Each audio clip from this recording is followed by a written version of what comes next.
Hey, welcome back to the shop. Let's get this right.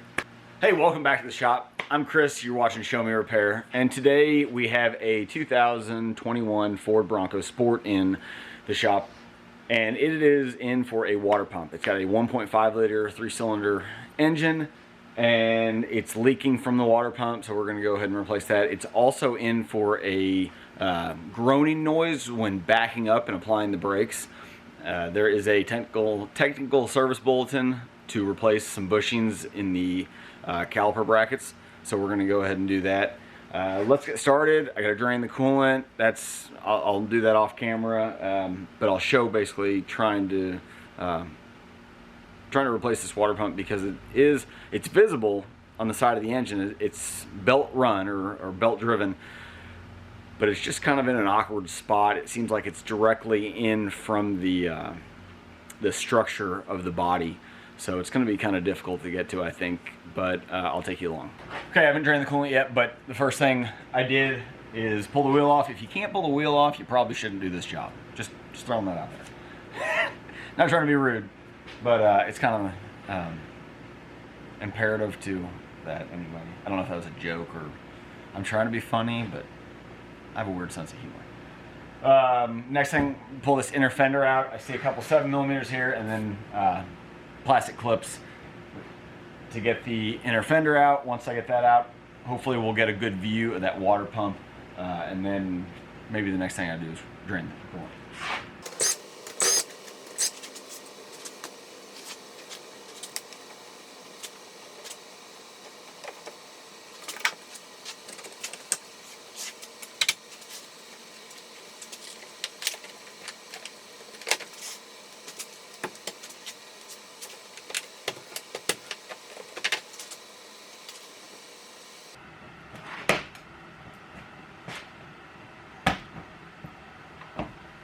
I really hate plastic clips because they break. Cheap.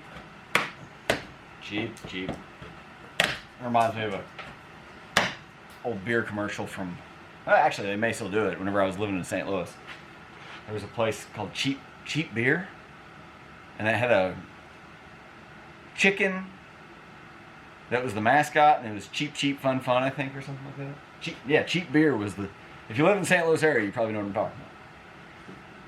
And I don't know why. Never drank it.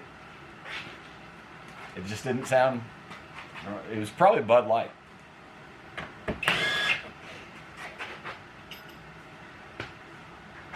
Okay, there's a 7mm under here, plus further in on the subframe portion there's some Torx.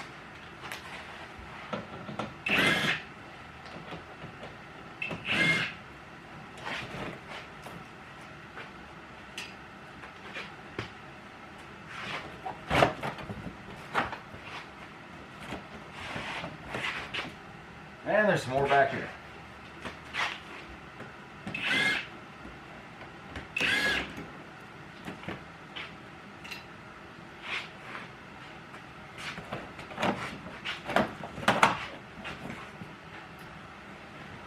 Okay, that actually gives us a pretty good view of the water pump from underneath.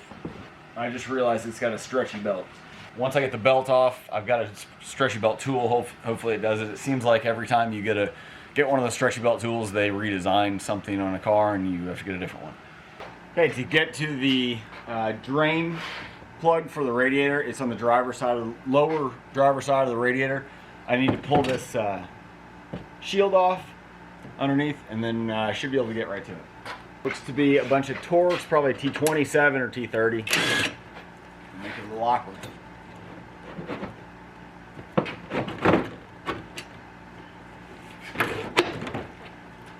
Okay, it's up here, but it's kind of hidden. Okay, it drains out to the driver's side. I think I can get a hose on it.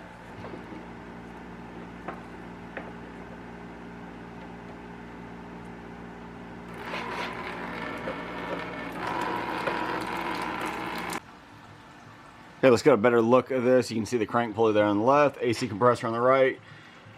Pulley in the middle up is the water pump pulley, and then we got this small alternator pulley, and we have no tensioner that I see, so I'll have to get my belt tool on the crank pulley usually is the easiest, and then turn the engine over.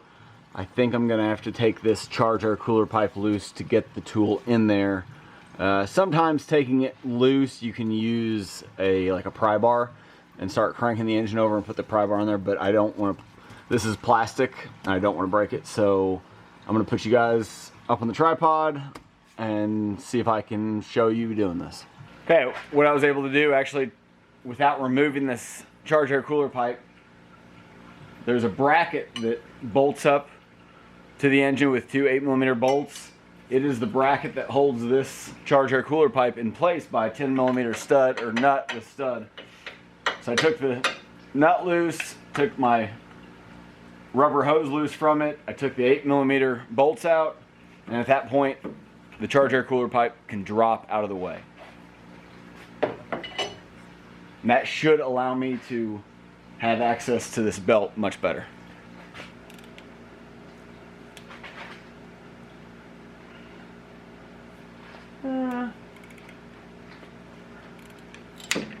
It's not quite working. Okay, yeah, I see where there's, never mind, there's an updated tool. This one doesn't quite work well. I guess I need to try to find one. If I find one that is specifically for this, I'll link it in the description.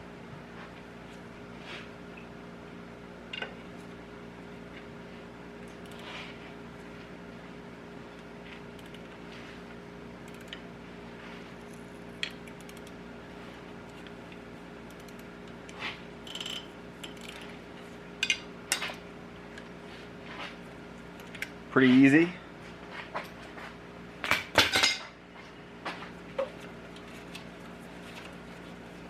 Okay, how I'm going to do this without the belt is with the pry bar. Those are not tight. Well, I mean, they're not very tight.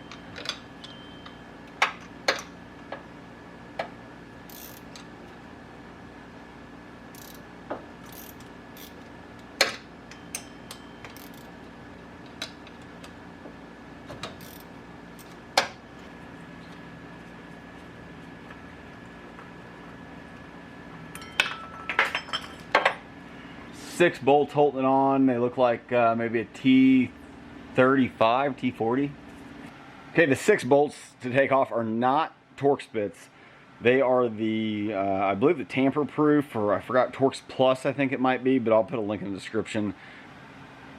The tamper proof or the not tamper proof, I believe it's Torx Plus, is more of a rounded edges. They're a little thicker. They're not as pointy as their typical Torx. Hopefully it doesn't splash everywhere. I'm going to put a pan underneath it, and I left the very top bolt in loose, and I'm going to pop that pump loose and let it just drain.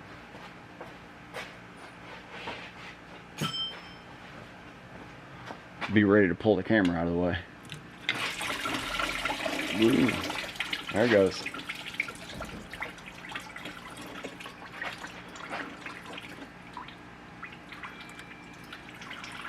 It's not too bad. Could have been worse.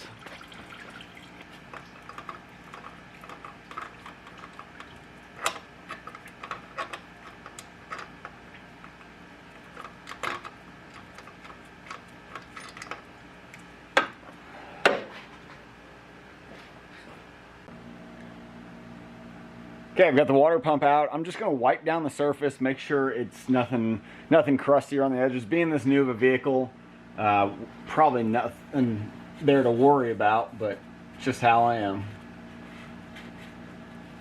I don't know if you can see, I put a little lubricant. You could put like petroleum jelly or something, just a little on the seal. I like to do that just to let that seal position itself where it wants to be, and then over time that bakes out of there and gives a good seal.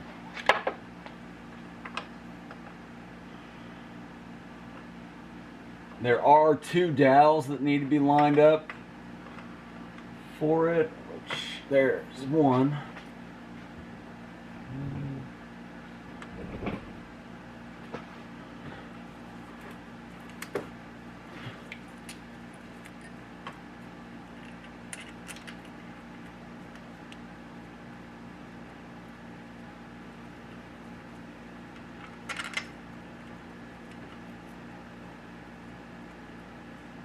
Okay, now that I got the water pump and all the bolts in, we got to torque those 6 bolts to 93 inch-pounds.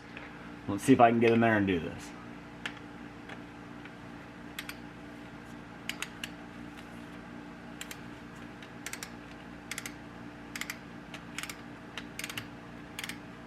Maybe I should have tightened it a little bit more by hand.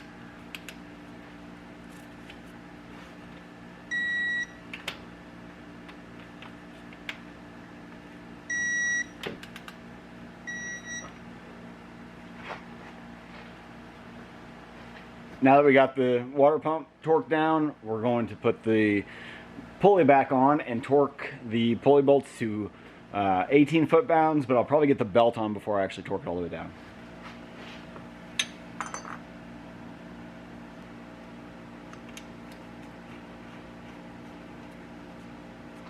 And my tool that I was trying to use earlier that did not work is not going to work to put back on, so I'm going to try it another way.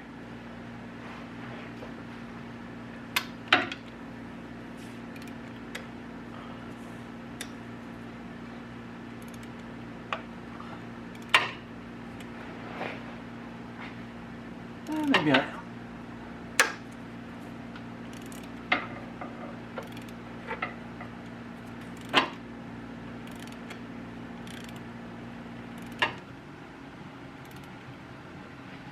Yep, went on.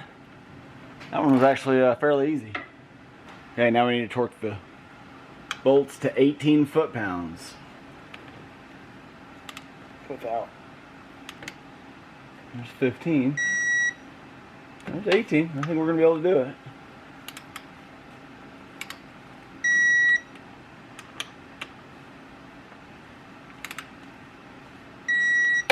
Okay.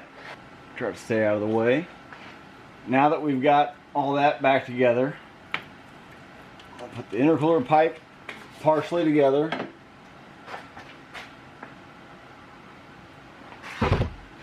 Oh, sorry. I don't know if you guys can see, but I'm putting the bracket that holds the intercooler pipe in place back in. It bolts to the engine with 2 8mm bolts.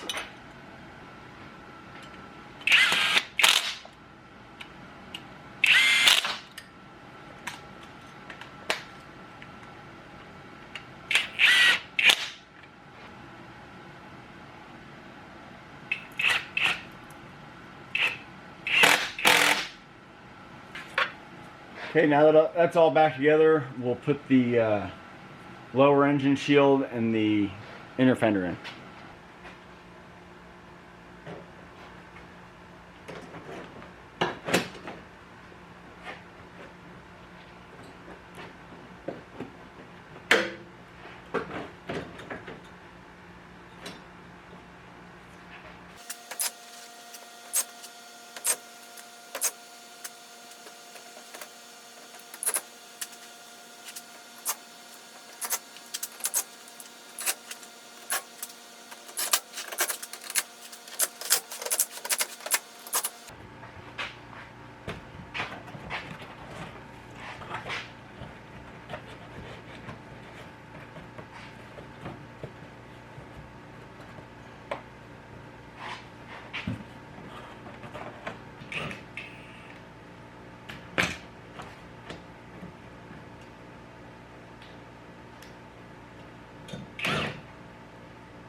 Okay, now that we've got all that done, let's fill the cooling system.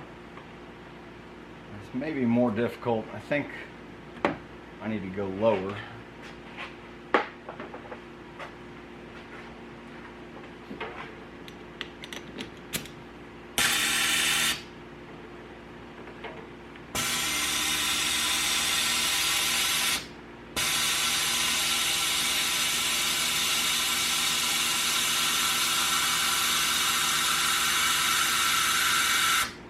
Okay, pulling a vacuum up to 20 inches of vacuum, or inches of water, I think that is.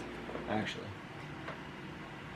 it actually doesn't have any increments, or not increments, but identification of what it actually reads. Hook up our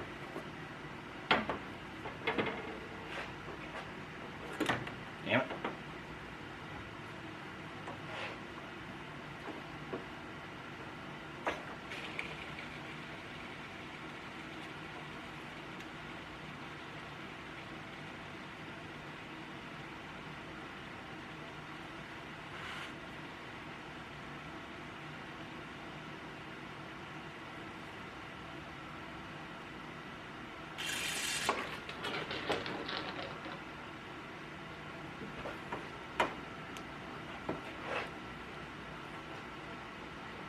Okay, next we're going to do the technical service bulletin for the groaning or brake noise when backing up.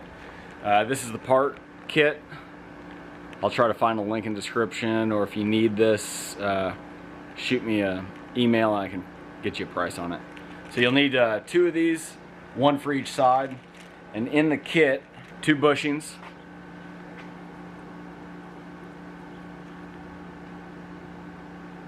And then it comes with 2 of the bolts to Allen drive, put them in, and then you have caps that go in the end of the bushing to seal up the bolt hole.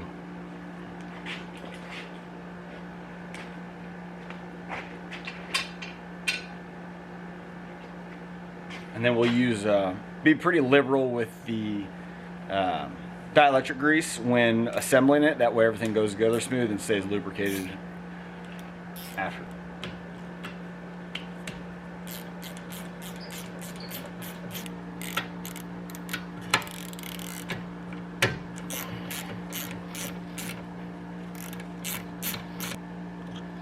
Bolts slide right out. Wasn't much grease in that one. If they don't easily come out with the socket, just push it from the thread side, walk it out. We're just gonna fold the bushing in and pull on it from the back side and see if we can get it that way. Maybe. There we are. There's one. Okay, I'm gonna use what's recommended by Ford on this, and this is Ford's actual silicone brake caliper grease and dielectric compound. Part number is right here, XG, what is that, XG3A. I'll put a link in the description. Ford's dielectric grease or brake caliper grease is a little thicker than most brands, and I like it. It sticks around. It can usually take a little bit more heat and doesn't melt away. Okay, so we're gonna get the new one. The new one feels like it's got an inner sleeve, so it doesn't fold in as much. Okay, it's saying the TSB, I can't see the whole TSB, but I don't think it's saying where to specifically put this one that's got a plastic liner in it. I'm going to put it in the top one, because if you're going in reverse, that is I'd imagine that one sees most of the tension on it, so that's just what I'm going with. Maybe somebody can comment and let me know what the exact instructions are, and we can put it on a pinned comment. But what I'm going to do is we're going to get a little messy here and put quite a bit of dielectric grease on this just to lube it up real nice, make it easier to get in.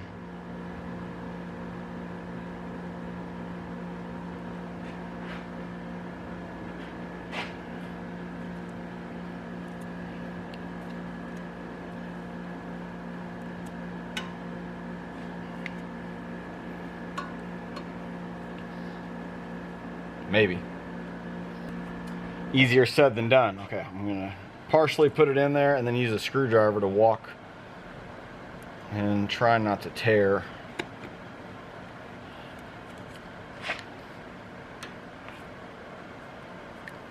Which would be easier to go from the other end. We'll keep trying this way for a little bit.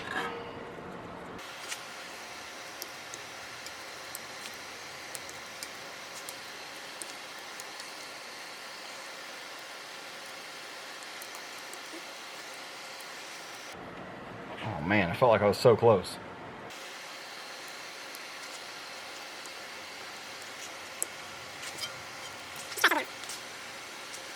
We're gonna pull this out. Okay.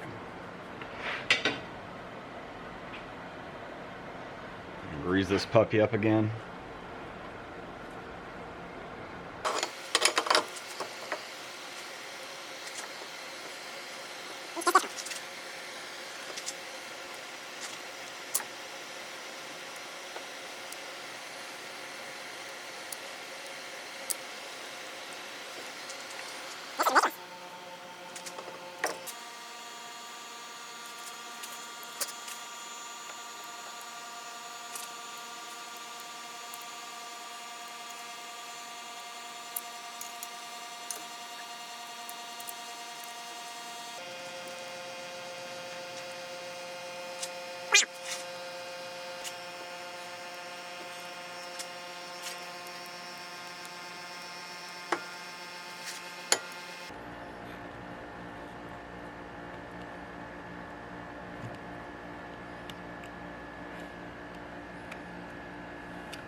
Got it.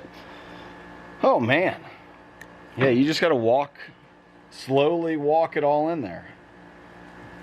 Basically start from the backside and just walk this lip into the caliper. Then it goes in. Okay, the next one just feels a little more firm than the original.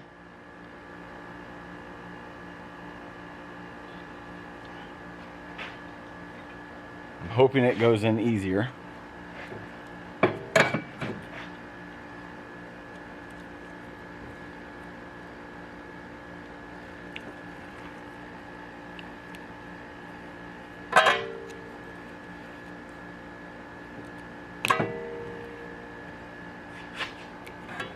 Maybe.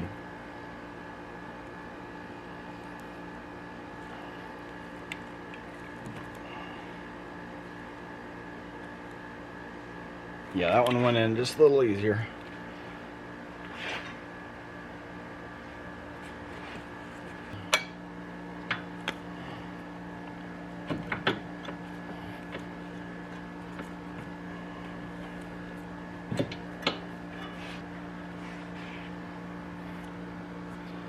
We're going to grease our caliper bolts really well.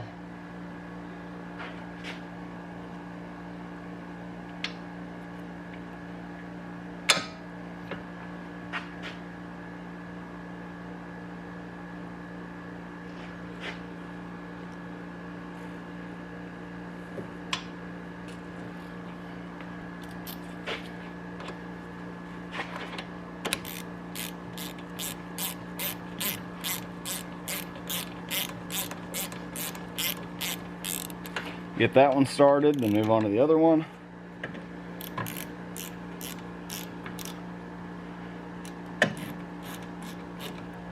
Now that we've got that all done, put our plugs in the back, and we're done.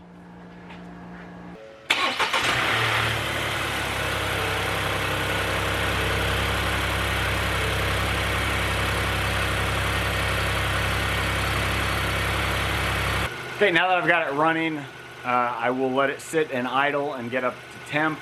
I may even actually go drive a little bit. Now, using that the suction tool, basically pull a vacuum on the coolant system and then put coolant in that way, you eliminate a lot of air pockets. So if the coolant system is difficult to bleed, that tool helps out drastically. Now, from my experience over the years,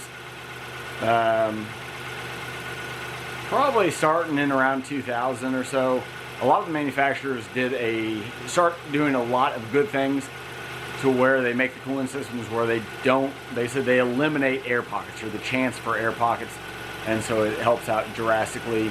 And you can fill the coolant system, start the engine, go drive it, and a lot of times it'll burp itself. If you're on a long test drive, you may take some coolant with you, but I'm pretty confident in this one.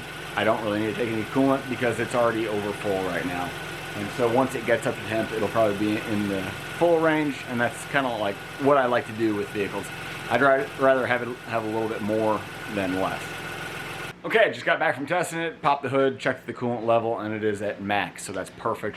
That way, if the customer's ever driving it, it's always a little full if it's cold, and then once it heats up, actually, I don't know, every coolant system's a little different. It may be just a little bit lower, but whenever it's at operating temperature, it's at the max line, which is great. Checked over everything, make sure I didn't have any leaks anywhere else. Everything looks good. Brakes are doing good. I didn't hear the groaning noise, but then again, that TSB applies to mornings and when it's high moisture out, or so high humidity, and I think that's probably when he's mostly noticing it.